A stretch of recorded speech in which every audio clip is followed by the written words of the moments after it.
अस्सलाम वालेकुम नादरीन, आप यूट्यूब चैनल देख रहे हैं। मैं इमरान खान हूँ। नादरीन, सबसे पहले और बड़ी ख़बर ये है कि बलूचिस्तान में जो ज़ियारत के शोधा हैं जिन्हें सड़कों पर रखा हुआ था गुज़िश्ता एक हफ़्ते से ज़ायद हो गए, अब वहाँ पे हुकूमत और लवाहिकीन के बीच में मुआहदा तय पा गया। ये धरना चल रहा था, हज़ारों लोग यहाँ पे मौजूद थे और 8-9 दिन गुजरने के बाद बेलाखिर हुकूमत को होश आई और उन्होंने मुतालबात तस्लीम किए मुजाहिरीन के। जो चीज़ें तय हो गई हैं वो मैं आपके सामने रख लेता हूँ। देखें, बड़े सादा सादा मुतालबात थे। जल्दी से मैं आपको मुतालबात बताता हूँ, फिर आपको बताता हूँ तस्लीम क्या कर लिया गया हुकूमत की जानिब से। नंबर 1, ज़ियारत वाक़े की तहकीकात के लिए बलूचिस्तान हाई कोर्ट के 2 जजों पर मुश्तमिल एक बाइख्तियार अदालती कमीशन कायम किया जाए। पहला मुतालबा ये था और ये कमीशन सानिया ज़ियारत के तमाम पहलुओं के बारे में शफाफ तरीके से तहकीकात करे और कमीशन जिसको भी जिम्मेदार ठहराए उनके खिलाफ बिला इम्तियाज कार्रवाई भी की जाए। तो बड़ा वाज़ेह तरीके से उन्होंने पहला मुतालबा रखा था। दूसरा मुतालबा था कि लेविस फोर्स बहाल की जाए, क्योंकि इनके बकौल जब से लेविस फोर्स को पुलिस में जम किया गया है उस वक्त से अमन व अमान की सूरत खराब हो गई। फिर एक मुतालबा किया गया कोयटा में, हरनाई में, ज़ियारत में, दुक्की में, पशीन, किला अब्दुल्ला, किला सैफुल्ला समेत इनसे जुड़े हुए तमाम इलाकों से मुसल्ला जत्थों का मुकम्मल सफाया किया जाए। फिर आखिरी मुतालबा था कि FC को शहरों से हटाया जाए और अगर अमन व अमान के क़याम के लिए उनकी ज़रूरत हो तो हर ज़िले के डिप्टी कमिश्नर के हुक्म के तहत मुकर्ररा मुद्दत के लिए किसी इलाके में उनकी तैनाती की जाए। बड़ा मसला यही है कि जो FC है या फ़ौज है वो जब शहरों के अंदर आती है तो शहरियों को प्रॉब्लम शुरू हो जाते हैं। वजह यह है कि फ़ौज कभी भी सिविलियन से डील करने के लिए ट्रेन ही नहीं होती। मैं कोई फ़ौज की बुराई नहीं कर रहा, मैं आपको एक कॉमन चीज़ बता रहा हूँ। आप यहाँ बरतानिया के अंदर इनकी फ़ौज निकाल के आप शहरों में ले आएंगे तो थोड़े दिनों के बाद लोगों की फ़ौज के साथ लड़ाई हो जाएगी। आप ये काम अमेरिका में करेंगे, वहाँ पे भी लड़ाई हो जाएगी। फ़ौज क्योंकि हमेशा कंटोनमेंट्स में रहती है, फ़ौज छावनियों में रहती है, फ़ौज जो है वो अपनी बैरक्स में रहती है या बॉर्डर्स पे रहती है, उसकी ट्रेनिंग नहीं होती सिविलियंस को डील करने के लिए। तो जब भी अभी वो सिविलियंस के इलाकों में आते हैं तो वो समझ नहीं पाते उस इलाके के बारे में, उन लोगों के बारे में, उनकी ज़रूरियात के बारे में, उनके साथ डील कैसे करना, इन चीज़ों के बारे में। तो वहाँ तसादुम होता है हमेशा। तो इसलिए हर जगह से ये मुतालबा, ऐसा नहीं है कि ये लोग फ़ौज से नफरत करते हैं, वजह यह है कि फ़ौज की ये ट्रेनिंग ही नहीं है, वो इस काबिल ही नहीं है कि वो पब्लिक के बीच में जा सके। तो पब्लिक डीलिंग उनका करने का काम नहीं है। इसीलिए तो कायदे-ए-आज़म ने भी कहा था कि आप सिर्फ नौकरी करेंगे और पॉलिसी नहीं बनाएंगे, पॉलिसी जो है वो सियासतदान बनाएंगे। बहरहाल जो मुआहदा हो गया उनमें जो चीज़ें तय पा गई हैं वो मैं आपके सामने अभी रख देता हूँ। नंबर 1 तो फौरी तौर पर जो जिस चौक के अंदर ये एहतजाज हो रहा था, जिस फाटक के पास, ये कोयला फाटक था, इसका नाम अब तब्दील कर दिया गया है और इसका नाम शोहदा ज़ियारत के नाम से मंसूब कर दिया गया है। फौरी तौर पे इसका नोटिफिकेशन जारी कर दिया गया है। सानिया ज़ियारत की तहकीकात के लिए जुडिशल कमीशन तश्कील देने पर भी इत्तफाक कर लिया गया है और वज़ीर आला बलूचिस्तान की सरबराही में एक अमन व अमान की सूरत हाल पर अपोजिशन जमातों और मारे जाने वाले पुलिस एहलकारों के लवाहिकीन का एक मुश्तरका इजलास भी मुनक्कद किया जाएगा। मुआहदे के मुताबिक बलूचिस्तान के शहरी इलाकों में पुलिस फोर्स की इस्तेदाद, अफरादी कुव्वत और उनकी सलाहियतों में इजाफा किया जाएगा, उन्हें फैसिलिटेट किया जाएगा। देखिए, जब पुलिस को फैसिलिटेट करेंगे या पुलिस ताकतवर होगी तो फिर आप FC को वहाँ से निकालेंगे और उन्हें आप बॉर्डर पर ले जाएंगे जहाँ उनका काम है। लिहाजा ज़रूरी यह है कि पुलिस को आप मजबूत करें। यही काम खैबर पख्तूनख्वा में भी कहा जा रहा था लोगों की जानिब से, इवन पुलिस की जानिब से भी। फिर यह भी कहा गया कि जो लोग शहीद हुए हैं इन पुलिस एहलकारों को पॉलिसी के तहत शहीद करार दिया जाए, लवाहिकीन की कफालत की जाए, बच्चों की तालीम और मुआवजा जो है पॉलिसी के मुताबिक वो फराहम किया जाए और जो भी इनके ड्यूज़ बनते हैं वो इन्हें फौरी तौर पे जारी किए जाए। ये बहुत ज़रूरी है कि ये सब किया जाए, क्योंकि बाज़ औक़ात जो पिसे हुए तबकात हैं या गरीब पुलिस वाले हैं उनके साथ वैसा सलूक नहीं होता जो दूसरे शोहदा के साथ होता है। तो ये भी उनका एक मुतालबा था, ये फौरी तौर पे पूरा होना चाहिए। तो नाज़रीन, ओवरऑल हुकूमत ने अब मुतालबा तस्लीम कर लिए। ये पहले दिन कर लेते तो इतने दिनों तक शोहदा की लाशें सड़कों पर तो ना पड़ी रहती। बहरहाल देर आए दुरुस्त आए, हुकूमत ने मुतालबा तस्लीम कर लिए। पहले ये ढिठाई पे उतरे हुए थे कि जी हम बात नहीं मानेंगे, हम इसका जुडिशल कमीशन नहीं बनाएंगे, हम इसके ऊपर कोई इंक्वायरी नहीं करवाएंगे, हम जो है वो शोहदा का जो उनका इज्जत और उनकी जो तकरीम है वो उनको नहीं देंगे, लवाहिकीन की बात भी नहीं सुनेंगे। लेकिन वो लोग डट गए। हुकूमत को लगता था 2 दिन, 4 दिन, 5 दिन में ये लोग चले जाएंगे, लेकिन जब दिन काफी बढ़ गए तो फिर हुकूमत को सरेंडर करना पड़ा शोहदा के लवाहिकीन और धरना देने वाले लोगों के सामने। तो अब जो शोहदा है उनकी तदफीन होगी। लेकिन अफसोसनाक सूरत हाल ये है कि बलूचिस्तान में इस वक्त भी जबरी गुमशुदगियों का सिलसिला जारी है। चंद सहाफ़ी जो हैं वो भी गायब हो गए हैं। चंद नौजवान, यानी रोज़ाना दो तीन खबरें आती हैं कि नौजवान बलूचिस्तान से लापता कर दिए जाते हैं। और ये जो जबरी गुमशुदगियां हैं इनका सिलसिला पहले भी जारी था, लेकिन अब बहुत तेज कर दिया गया है। अहमद फरहाद साहब जिन्हें आज़ाद कश्मीर में गिरफ्तार किया गया था, उनके बारे में कुछ समझ नहीं आती, तो इतलात आती रहती हैं। हुकूमत ने किस चक्कर में उन्हें जेल में रखा हुआ ये भी पता नहीं चलता, क्यों उन्हें गिरफ्तार रखा हुआ ये भी पता नहीं चलता, कौन सा ऐसा उन्होंने जुर्म कर दिया सवाए इसके कि वो अपने लोगों के हक के लिए बात करते हैं आइन और कानून के दायरे में रहते हुए। तो अहमद फरहाद साहब की सेहत काफ़ी ख़राब हुई है, इसके बारे में कुछ सहाफ़ी मुझे बता रहे थे और वो ये कह रहे थे कि उनकी तबीयत काफ़ी ख़राब है, उनको रिहाई मिलनी चाहिए ताकि वो अपना इलाज करवा सकें। लेकिन दबाव उन पे यही है कि आप एक वीडियो बना दें और घर चले जाएं। बहरहाल अहमद फरहाद साहब ने अभी तक कोई वीडियो नहीं बनाई। मेरे ख्याल में वीडियो बना के जान छुड़वाएं, बाहर निकल के अपना इलाज करवाएं और उसके बाद जो है फिर आप अपना मौक़िफ़ दें। सारी दुनिया को पता है कि एक्चुअली आपके साथ क्या हो रहा है। आप अगर वीडियो बना भी देंगे ना, कोई अगर अहमद फरहाद साहब वीडियो बना देंगे या कोई वीडियो बना देंगे वो जो शौकत नवाज मीर साहब हैं, इससे कोई फर्क नहीं पड़ेगा। लोगों को पता है जबरदस्ती बनवाइए, पकड़ के बनवाइए। इंसान लोहे का तो नहीं बना हुआ होता, इंसान कोई बहुत मजबूत, कोई स्टील का बना हुआ तो नहीं होता। आप मुझे दे दें कोई भी एक जर्नैल और दें मुझे एक हफ्ते के लिए, मैं वीडियो रिकॉर्ड करवा दूंगा उससे, जो वीडियो आप कहेंगे मैं रिकॉर्ड करवा दूंगा। यहां तो लोग 4-4, 5-5 महीने गायब कर दिए जाते हैं ना, तो आप दें कोई बंदा उसे वीडियो रिकॉर्ड कर देगा। इंसान को आप मारते रहें, एक वक्त आता है आप उसकी फैमिली को भी मजबूर करें, आप सबको मजबूर करें, आप उसके बच्चों को मजबूर करें, तो अल्टीमेटली आदमी टूट जाता है। तो उससे वीडियो बनवाई जा सकती है, ये बहुत मुश्किल होता है। मैं जानता हूं कितना मुश्किल होता है। अहमद फरहाद साहब इस मुश्किल से इस वक्त गुजर रहे हैं, शौकत नवाज मीर साहब भी इस मुश्किल से इस वक्त गुजर रहे हैं। मैंने इसका सामना किया, मैं इसलिए जानता हूं। लिहाजा कोई यकीन नहीं करेगा अगर आपने कोई वीडियो बना भी दी तो कोई नहीं मानेगा, ये जबरदस्ती बन रही है। नाजरीन, कश्मीर में क्योंकि अहमद फरहाद साहब वहां गिरफ्तार हुए हैं, वहां मैं आपको ले जाता हूं कश्मीर में सूरत हाल क्या है। दरअसल हुआ क्या मैं आपको बताता हूं। जो ओवरसीज बीच में बंदे डाले गए ना, उन्होंने आकर कहा कि जनाब हमें भेजा है आसिम मुनीर साहब ने और आसिम मुनीर साहब का मैंडेट हम लेकर आए। तो ज्वाइंट अवामी एक्शन कमेटी, क्योंकि एक कलअदम जमात अब करार दिया जा चुका है उसे, तो उन्होंने हिकमत अमली के तहत ये बात पब्लिक कर दी कि आसिम मुनीर साहब को हमने खत लिखा था, तो उसके जवाब में उन्होंने जनाब बंदा भेज दिया है और हम उनके साथ बातचीत कर रहे हैं। लिहाजा हमने अपना लॉन्ग मार्च मुलतवी कर दिया है और अब हम यहां पे धरने पे बैठे हैं और इंतजार करेंगे 22 तारीख तक। अब जब मेरा राब्ता हुआ उन लोगों से, वो कहते हैं जी हमारे साथ जो कुछ हुआ वो सारा कुछ हम बताएंगे, हमारे साथ जो वादे और दावे किए गए और जिस जिसका नाम लिया गया हम वो भी बताएंगे, लेकिन हम 22 तारीख तक इंतजार करेंगे। अगर 22 तारीख तक हमारे मुतालबात तस्लीम कर लिए गए और कश्मीरियों को उनके हकूक मिल गए तो फिर सूरत हाल कुछ और हो जाएगी। लेकिन अगर 22 तारीख तक सूरत हाल जूं की तूं रहती है और इसी तरीके से डिटाई दिखाई जाती है, तो ना सिर्फ हम हकायक सामने रखेंगे बल्कि हम अपने अगले लायामल का ऐलान भी करेंगे। तो ये आसिम मुनीर साहब के साथ प्रॉब्लम एक ये भी बन गई ना कि वो कलअदम जमात करार दिया गया उसको, और उसके साथ अगर वो अपने नुमाइंदे भेजकर बातचीत करेंगे तो ये एक और इशू बन जाएगा। लिहाजा फौरी तौर पे इसीलिए तरदीद भी करवाई गई। बिलावल जो है वो कश्मीर से वापस आ गए हैं। जो मिशन नूरा कुश्ती है बिलावल का, वहां पे PMLN और पीपल्स पार्टी की नूरा कुश्ती वो नाकाम हो गया क्योंकि PMLN आई नहीं सामने और बिलावल अपोजिशन होने का ड्रामा कर रहे थे। हालांकि वो वहां पे हुकूमत में है, बिलावल के पास आज़ाद कश्मीर की हुकूमत है। ये जितनी पाबंदियां लगी हैं, सरों के ऊपर इनाम रखे गए हैं, जितनी फोर्सेस वहां पे बुलाकर कत्लेआम किए गए हैं, ये सब बिलावल की मर्जी से हुआ। और बिलावल की पार्टी पाकिस्तान पीपल्स पार्टी, जिसकी हुकूमत भी आज़ाद कश्मीर में, उन्होंने ये सारा कुछ जुल्म वहां पे आज़ाद कश्मीर में किया। बहरहाल बिलावल 3 दिन तक रहे आज़ाद कश्मीर में और मुजफ्फराबाद में जलसा किए बगैर या कोई कॉर्नर मीटिंग किए बगैर मुजफ्फराबाद से वो वापस आ गए बिलावल। हो सकता है दोबारा चले जाएं, कोई एस्टेब्लिशमेंट से इजाजत मिल जाए।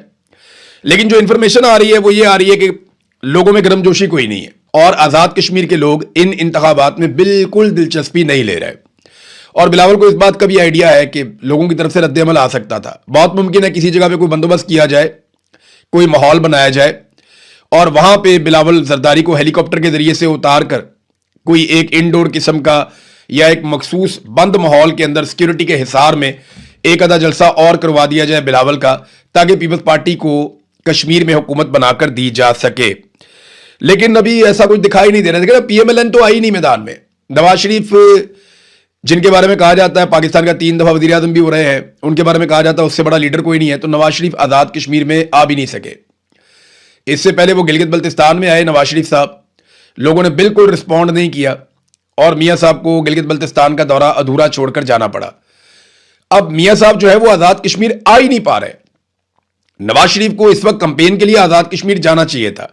कुछ अर्सा पहले उन्होंने आजाद कश्मीर के लोगों से मुलाकात की, जब टिकटों की तकसीम हो रही थी तब भी उन्होंने बातचीत की, और मियां नवाज शरीफ ने आजाद कश्मीर के लोगों को कहा कि मैं खुद आऊंगा आपकी कंपेन चलाने के लिए। अब वो बार बार बुला रहे और मियां साहब किधर गायब हैं, किसी को कुछ पता नहीं।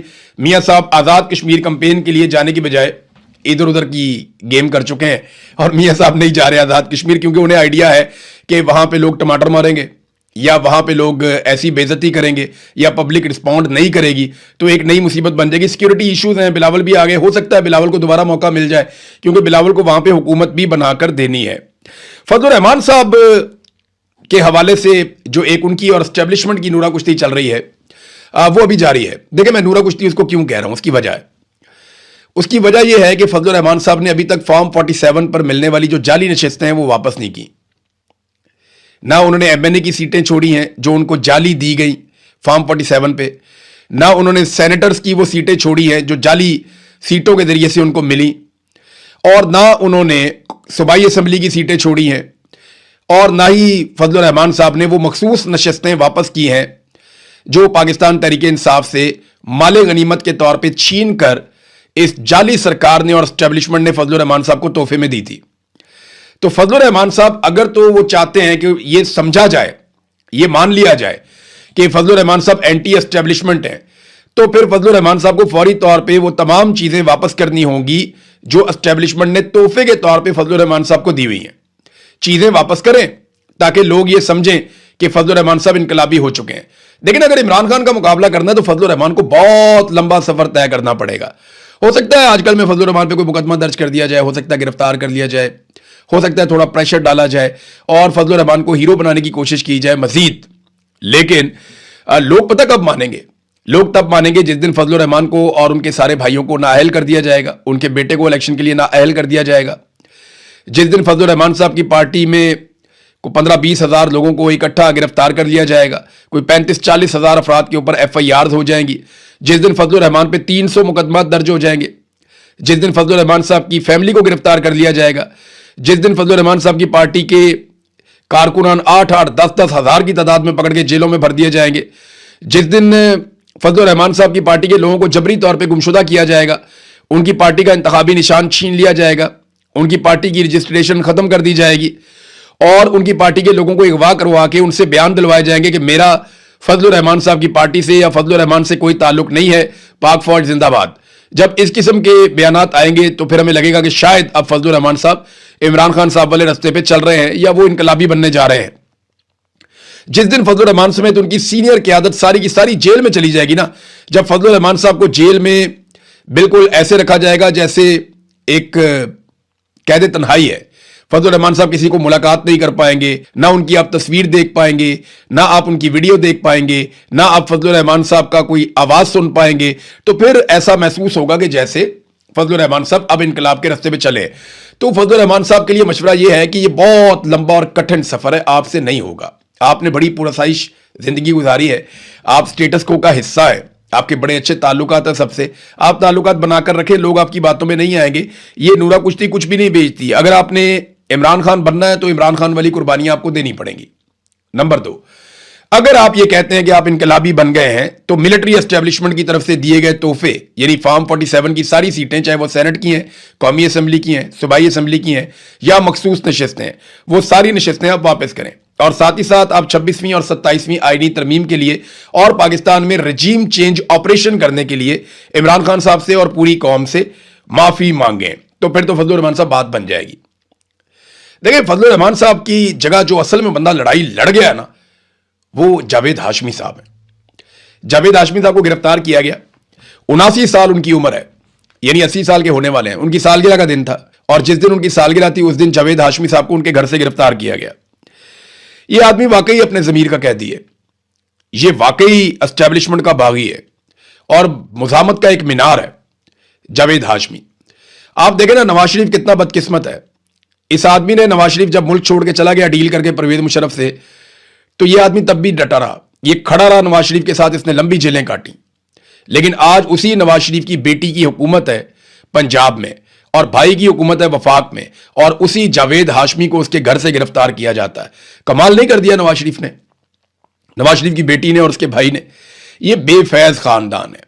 ये कल को अभी ये बाजवा के खिलाफ बोलते हैं, इससे पहले औरों के खिलाफ बोलते थे, मुशर्रफ के साथ डील की, फिर मुशर्रफ के खिलाफ बोलते रहे, अभी ये कल को आसिम मुनीर के खिलाफ भी बोलेंगे। आजकल तो ये हर वक्त ये कहते हैं ना, आसिम मुनीर ये हैं वो हैं, कल को ये आसिम मुनीर के खिलाफ भी बोलेंगे, आप ये याद रखिएगा। जावेद हाशमी साहब ने जो आखिरी ट्वीट किया, वो ट्वीट जावेद हाशमी साहब का जर्नैलों के बारे में था, और उन्होंने कुछ मिसालें देकर याया खान की या बाकी जर्नैलों की उन्होंने बताया किस तरीके से पाकिस्तान को तबाह बर्बाद किया गया, और उन्होंने कहा कि आज भी उसी रास्ते पे आप लोग चल रहे हैं। तो उसके बाद अचानक से फिर गिरफ्तारी के लिए सारा सिस्टम मुतहर्रिक हो गया, और बिलाखिर जावेद हाशमी साहब को गिरफ्तार कर लिया गया। अगर कोई इस वक्त इनकलाबी है तो जावेद हाशमी है, मौलाना फजलुर रहमान नहीं है। 1000 मौलाना फजलुर रहमान निकलते हैं एक जावेद हाशमी में से, और जावेद हाशमी अपने मुंह से कह चुके हैं कि जो तकलीफें और जेल इमरान खान ने काटी है मैंने कभी नहीं काटी, या इतनी तकालीफ तो हमने भी कभी नहीं देखी। नाज़रीन, पेट्रोलियम मसनूआत की कीमतों में इजाफा कर दिया गया। लगे हाथों में आपको बता देता हूं कितना इजाफा किया गया, कैसे इजाफा किया गया। एक नया फॉर्मूला लेकर आई है हुकूमत। एक तो जो डीजल है उसकी कीमत में इजाफा किया गया 31 रुपए से जायद, और पेट्रोल 5.5 रुपए। तो 31 रुपए से जायद डीजल की कीमत में इजाफा किया गया उस वक्त जब किसान को डीजल की जरूरत होती है। बहरहाल इन्होंने इजाफा कर दिया और आम आदमी की कमर में एक और छुरा घोंप दिया। लेकिन एक नया काम भी किया इन्होंने किया यह कि अब रोजाना की बुनियाद वाला फार्मूला है। यानी पहले तो यह होता था ना कि 15 दिन के बाद पेट्रोलियम मसनूआत की कीमतें कम होंगी या ज्यादा होंगी तो उसका फैसला हो जाता था, लेकिन अब रोजाना की बुनियाद पर यह फैसला हुआ करेगा। यानी आज पेट्रोल की कीमत बढ़ाई है, कल थोड़ी सी कम करके परसों फिर बढ़ा सकते हैं, फिर बढ़ा सकते हैं, फिर बढ़ा सकते हैं। तो रोजाना की बुनियाद के ऊपर ये पेट्रोलियम मसनूआत की कीमतों को कम या ज्यादा कर सकते हैं। और ये करते हुए उन्होंने कहा जी हमने अवाम के ऊपर कोई बोझ नहीं डाला। और जब ये वुजरा प्रेस कॉन्फ्रेंस कर रहे थे ना, तो उस वक्त सामने जो लोग बैठे हुए थे वुजरा की प्रेस कॉन्फ्रेंस में, उनकी शक्लें सहाफी भी नहीं पहचानते। आप अंदाजा करें कि 2 वजीरों ने प्रेस कॉन्फ्रेंस की, और यहां पे अली परवेज मलिक थे और अता तारड़ थे। ये 2 लोग प्रेस कॉन्फ्रेंस कर रहे हैं, और इनकी प्रेस कॉन्फ्रेंस में सामने ऐसे लोग बैठे हुए हैं जिन्हें कोई पहचानता ही नहीं है। यानी उनमें से कोई जर्नलिस्ट नहीं है। इस्लामाबाद के जर्नलिस्ट से मैंने पूछा, मैंने कहा ये कौन लोग हैं? उन्होंने कहा यार पता नहीं, ये कोई मुलाजिम है किसी महकमे के, इनको लाके यहां बैठा दिया है, और सहाफियों के बगैर ही इन्होंने प्रेस कॉन्फ्रेंस खड़का दी है। यानी अब ये सहाफियों से भी डरना शुरू हो गए, इनके ये हालात हो गए। तो अपने चंद बंदे छोटे मोटे बुला के तो इन्होंने ये प्रेस कॉन्फ्रेंस कर दी, जनाब अब रोजाना की बुनियाद के ऊपर हम पेट्रोलियम मसनूआत की कीमतें बढ़ाएंगे, आम आदमी के ऊपर हम बोझ नहीं डाल रहे। ये एक तरफ दावा, और दूसरी तरफ लेवी कितनी है? 80 रुपए। 80 रुपए तो इजाफी लेवी वसूल कर रहे हैं, बाकी टैक्सेस अलग हैं, और कह रहे हैं कि हम आम आदमी पे बोझ नहीं डाल रहे टैक्सों का। तो ये क्या डाला हुआ है अपने आम आदमी के ऊपर? तो अब ये करेंगे ये कि आलमी मंडी में जैसे ही थोड़ी सी कीमत बढ़ेगी ना, उसी दिन पाकिस्तान में बढ़ा देंगे, और जैसे ही आलमी मंडी में कीमत कम होगी ना, तो ये कहेंगे जी 15 दिन बाद पेट्रोल आएगा, हम कम करेंगे। यानी 1.5 महीने का स्टॉक हमारे पास पड़ा हुआ है। तो ये करेंगे वही जो ये पहले से करते आए। कीमत बढ़ानी है तो एकदम बढ़ाएंगे, कम करनी है तो बहुत दिन बाद कम करेंगे, और आवाम की जेब के ऊपर डाके डालेंगे। रोजाना की बुनियाद पे इसलिए कर रहे हैं कि जब ये 15 दिन बाद करते हैं ना, तो खबर बन जाती है। रोजाना करेंगे तो आहिस्ता आहिस्ता लोग आदी हो जाएंगे कि यार ये तो रोज का काम है, ये कभी बढ़ा देते हैं कभी कम कर देते हैं, तो हम इसके ऊपर क्या खबर करें। तो इन्होंने एक नया फॉर्मूला इसीलिए ये लेकर आए हैं कि खबर ना बने, पैसा ज्यादा इकट्ठा हो, और पेट्रोल की कीमत जब कम करें तो वो देर से करें, और जब बढ़ाएं तो वो फौरी तौर पे बढ़ाएं। मुराद सईद का एक ट्वीट आया नाजरीन, उसमें जो लुब्बे लुबाब है ना, वो ये है कि हम ये समझते थे कि इस वक्त जो हुकूमत बनी हुई है खैबर पख्तूनख्वा में, सवेला अफरीदी की या मीना खान अफरीदी या बाकी लोग जितने भी हैं, शाहिद खटक वगैरह, ये सब लोग, ये मुराद सईद की टीम है, हमें ये लगता था। लेकिन आज मुराद सईद ने एक जुमले में ये बात क्लियर कर दी कि उनका इनसे कोई राब्ता नहीं है, और जो गिले शिकवे उन्होंने किए हैं अपने इलाके की एक यूनिवर्सिटी, कैसे ज़मीन पे कब्जा हुआ, किस तरह वो छुड़वाया गया, कैसे वहाँ पे मिलिट्री आके बैठ गई, वो सारी चीज़ें, और किस तरह जर्नैल उन पे दबाव डालते रहे कि जनाब आप ठेका हमें दे दें। रिटायर्ड जर्नैल उन्हें कहते रहे जी ठेका आप हमें दें और हम बड़े अच्छे तरीके से करेंगे। तो मुराद सईद ने कहा जी ये तो मेरा काम ही नहीं है, ये तो कानून और आइन के मुताबिक होगा। लेकिन आपको पता है कि पाकिस्तान में सारा कुछ उन्हीं के लिए है जिनके पास डंडा है, मिसाल के तौर पे ये पीआईए वाली मिसाल मैं आपको दे देता हूं, ये बड़ी इंटरेस्टिंग है। पीआईए के जिम्मे 4.5 अरब रुपए के टैक्स और जुर्माने और सरचार्ज माफ कर दिए गए। आप देखें कैसा मजा आ रहा है ना आपको। 10 अरब रुपए का पीआईए पहले बेचा, 14 अरब रुपए से जायद की प्रॉपर्टी साथ दे दी, और अब उसके 4.5 अरब रुपए के जुर्माने, टैक्सेस और जो सरचार्ज हैं वो भी माफ कर दिए गए। तो देखें ना, जब आप किसी को तोहफा देते हैं तो ऐसे देते हैं। फौजी फाउंडेशन और उनके दीगर साथी पीआईए को ले गए। अब जब से उन्होंने लिया है, पीआईए पे नवाजिशात, अनायात, सब कुछ उनको दिया जा रहा है। और बाकी एयरलाइंस इसका मुकाबला कैसे करेंगी? ये भी एक प्राइवेट एयरलाइन है, बाकी भी प्राइवेट एयरलाइंस है, तो वो कैसे इसका मुकाबला करेंगी? ये सवाल तो अपनी जगह पे अभी तक खड़ा है। नाज़रीन, अब तक के लिए